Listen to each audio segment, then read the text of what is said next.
여러분의 영혼과 가정에 하나님께서 주시는 평안이 있기를 주의 이름으로 축복합니다.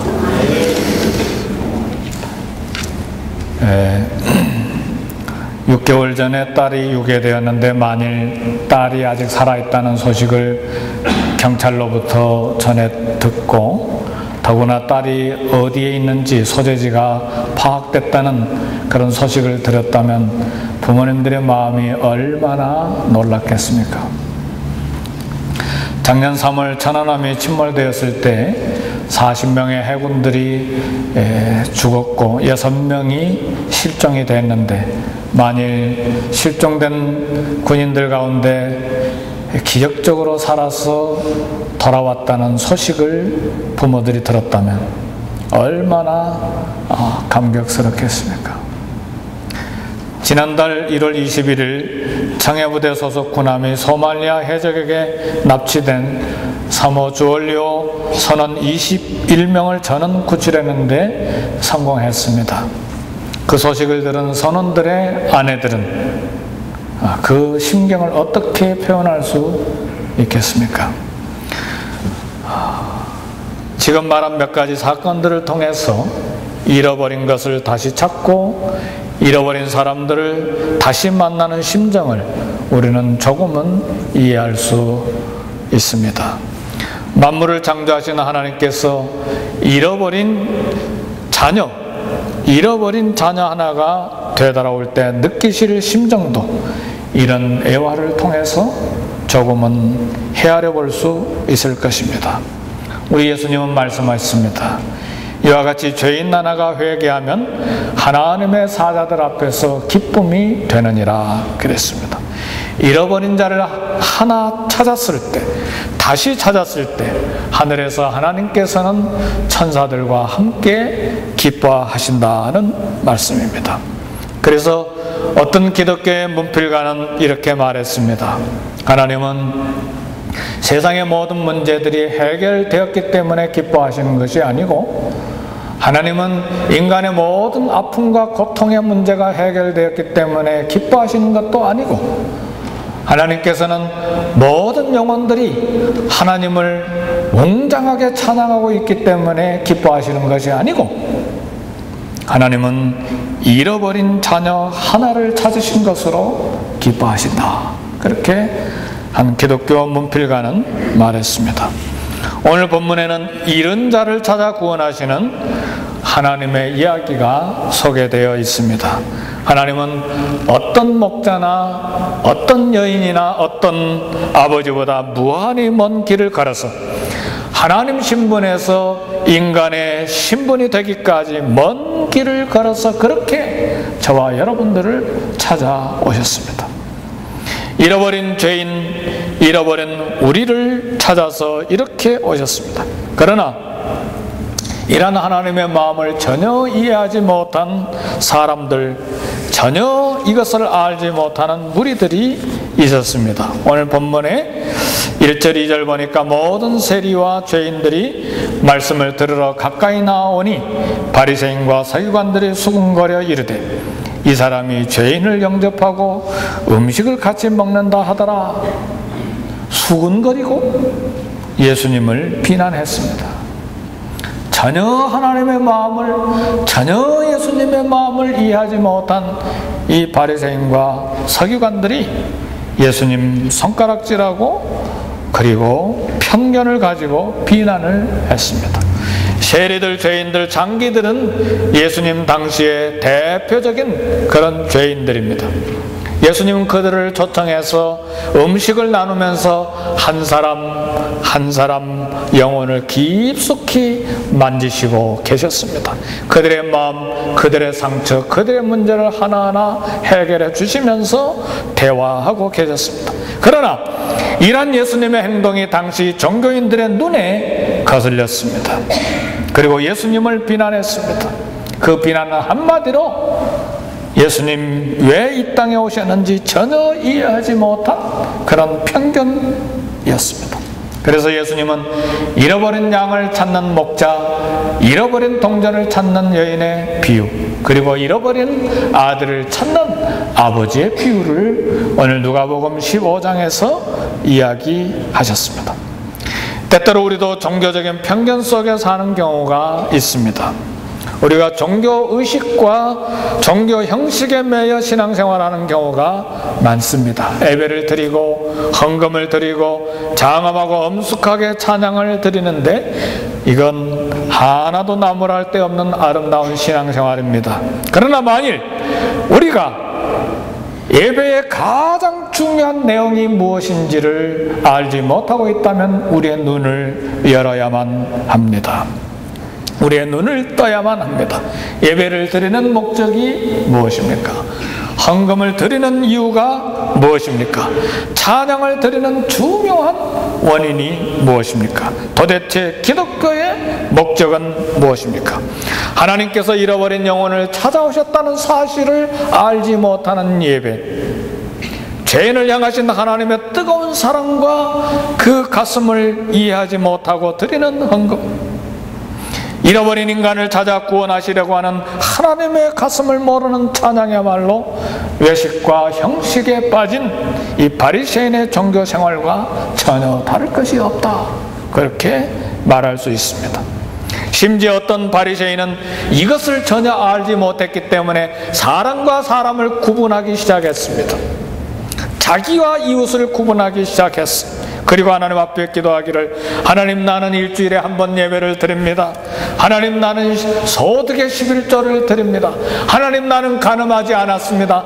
하나님 나는 도둑질하지 않았습니다. 살인하지 않았습니다.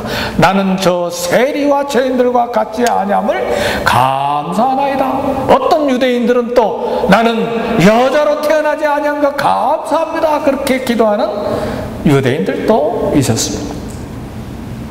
이것은 예수님이 이 땅에 오신 근본적인 이유를, 우리 하나님의 애타는 가슴, 잃어버린 한 영혼을 찾기 위한 뜨거운 가슴을 전혀 이해하지 못하고 사람과 사람을 구별하는 바리새인의 생각입니다. 그런 생각이 오늘 저와 여러분들에게 있을 수 있다는 말입니다. 우리가 주일에 예배드리고 모든 봉사하고, 그러나 이 모든 봉사 속에서 하나님의 구원의 메시지, 하나님의 사랑을 전달하는 그런 가슴, 그런 열망이 결핍되어 있다면 우리는 오늘 바리새인과 서기관들을 비판할 자격이 전혀 없습니다. 오늘 누가복음 15장 본문을 보면 잃어버린 양 한 마리를 통해서 이 잃어버린 한 사람을 향한 하나님의 관심과 애정이 소개되어 있습니다. 질문 하나 드립니다, 성도 여러분. 오늘 저와 여러분은 내 주변에 관계하고 있는 사람에게 얼마나 관심을 갖고 있습니까? 경제적인 이익 관계에서만 관계합니까? 관심이 있습니까? 나에게 이익을 줄 것인가, 손해를 줄 것인가에 속에서만 관계하는 사람들입니까? 성도 여러분, 하나님의 마음을 가지고 잃어버린 영혼을 향해서 관심을 가지고 있지 아니하다면 우리도 바리새인처럼 나는 저 사람과 같지 아니함을 감사합니다, 나는 이런 죄 짓지 않고 이런 죄 짓지 않아서 감사합니다라고 구분하는 바리새인과 다름이 전혀 없다는 말입니다. 유괴당한 딸에 대한 소식을 기다리는 부모처럼, 군함이 침몰해서 죽은 아들들에 대한 부모의 찢어지는 가슴처럼, 사모 주올리오에 탄 남편 되는 선원을 기다렸던 아내들처럼 잃어버린 아들에 대한 아버지의 마음을 우리가 가지고 있어야 된다는 말입니다. 우리는 내가 만나는 주변의 영혼들에 대해서 잃어버린 양을 찾는 목자의 심장을 가져야 된다는 말입니다. 성경은 인간을 어떻게 묘사하고 있습니까? 이사야서 53장에 보니까 우리는 다 양 같아서 그릇 행하여 각기 제 길로 갔거늘 우리는 다 양과 같다 그랬어요. 어떤 양이냐? 각기 제 길로 간 양, 그릇 행하여 각기 제 길로 간 양으로, 다시 말하면 하나님께서는 우리 인간이 길을 잃었다고 생각을 하십니다. 길을 잃은 양은 집에 돌아올 수가 없습니다. 근데 개나 고양이는요, 아무리 멀리 갖다 놔도요, 동네 끝에 갖다 놔도 집으로 쫄랑쫄랑 다 돌아와요. 소도요, 들판에 두었다가 비가 많이 오잖아요. 그러면 그 밧줄을 빼가지고 어슬렁어슬렁 자기 집을 찾아와요. 말은 뭐 지능이 높으니까 말할 것도 없고. 근데 이 양은 방향 감각이 없어요. 어디를 향해 가는지 모르는 동물이 바로 양이에요. 그 양이 바로 저와 여러분이라 그 말이에요. 우리는 다 양 같아서 그릇 행하여 각기 제 길로 갔거늘. 그래서 나는 내가 관계하고 있는 사람들을 하나님의 관점에서 봐야 돼요. 길 잃은 양이라고 하는 관점에서 볼 수 있어야 된다는 말이에요. 그들은 자기가 어디를 향해 가고 있는지 모르는 길 잃은 사람들이에요. 길을 잃고 각기 제 길로 간 잃어버린 양이라고 하는 관점에서 그들을 볼 수 있는 그런 시각이 우리에게 있어야 된다는 말입니다. 양은 동물 가운데 자기를 방어할 수 있는 보호 능력이 전혀 없는 동물이에요. 쥐만 해도요, 도망가다가 더 도망할 수 없는 골목에 다다르면 이 방아는 이빨이 있어요. 함부로 쥐 만지지 마세요. 확 뭅니다. 예, 아무리 조그만 쥐라도요. 근데 이 양이라고 하는 것은요, 방어 능력이 전혀 없어요. 오늘 우리 길 잃은 양들, 우리 이웃들, 뭐 나름대로 경제적인 생활을 하고 사회적인 신분을 가졌다고 하지만, 그러나 신체적으로, 정신적으로, 영적으로 모든 공격 앞에서 무기력하게 노출되어 있는 잃어버린 영혼들인 것을 알아야 합니다. 예? 사단이 공격하고 죄가 유혹하고 죄의 모든 유혹들이 그 앞에 있을 때 사정없이 신체적으로, 정신적으로, 영적으로 공격당하고 유혹을 당하는 길 잃은 양들이라는 말이에요. 방어 능력이 전혀 없어요. 그렇기 때문에 양은 쉽게 두려워합니다. 양은 시냇물이 조그만 큰 소리로 흘러도 무서워서 물을 마시지 못해. 인간의 가장 연약함은 두려움에 있습니다. 사람은 무엇인가 두려워해요. 전혀 설명되지 아니한 두려움이 우리에게 있어요. 전혀 정의되지 아니한 두려움이 우리에게 있어요. 확인할 수 없는 두려움에 쫓겨 사는 것이 우리 인간입니다. 수많은 두려움과 염려 때문에 잠을 자지 못하고 고통하는 잃어버린 영혼들이 얼마나 많은지 몰라요. 바로 이런 양들을 찾기 위하여 하나님께서 목자의 모습으로 오늘 우리에게 소개되고 있습니다. 바로 이런 양들에 대한 하나님의 관심이 바로 저와 여러분들의 관심이 되어야 된다 하는 말입니다.